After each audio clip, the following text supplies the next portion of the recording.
ओबीसींचा खरा घात ओबीसी नेत्यांनीच केल्याचा आरोप मनोज जरांगेंनी केलाय। ओबीसींना खोटं आणि बोगस आरक्षण दिलं। येवल्याच्या अलिबाबानं आणि विजय वडेट्टीवारांनी ओबीसींचा घात केला असा आरोप जरांगेंनी केलाय। तर जरांगे मराठा नेता नव्हे तर वाळू चोर असल्याची ही टीका भुजबळांनी केली।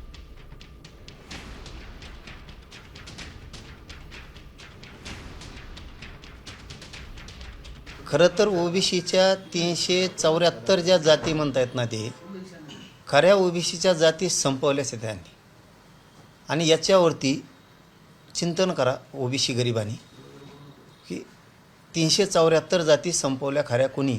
खरा घात ओबीसींचा केला असेल तर येवल्याच्या अलिबाबांनी आणि हे आता हे काँग्रेसचे वडंटीवार साहेब किंवा त्यांचे कोण कोण लीडर होते पूर्वीचे त्यांनी। हा लीडर कुठला आहे, हा कसला नेता, ह्या त्या ठिकाणचे काही वाळू चोर, ते दारूचे धंदे करणारे असे काही लोक आहेत, ते त्याच्या आजूबाजूला असतात आणि ते पैसा खर्च करून तेवढ्या माणसं वगैरे घेऊन तेवढ्यांचा तो लीडर आहे, नेता आहे। तो काही महाराष्ट्राचा मराठा समाजाचा नेता नाही। दरम्यान जरांगेंच्या याच वक्तव्यावर काँग्रेस नेते विजय वडेट्टीवार यांनी देखील प्रतिक्रिया दिली आहे। ते काय म्हणालेत पाहूया।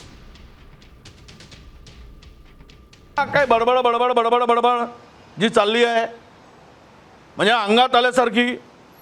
आणि ज्या पद्धतीचं माझी कुठलेही भुजबळांच्या बरोबर गुप्त बैठक झालेली नाही, कधीच झालेली नाही। हे काहीतरी हवेवर बोलणं आणि लोकांना बनवणं, दिशाभूल करणं असा प्रकार तो आहे। त्यामुळे यामध्ये 1% तथ्य नाही। आता isakal.com आहे देशातील नंबर 1 ची मराठी न्यूज वेबसाईट। प्रत्येक अपडेटसाठी isakal.com ला नक्की भेट द्या।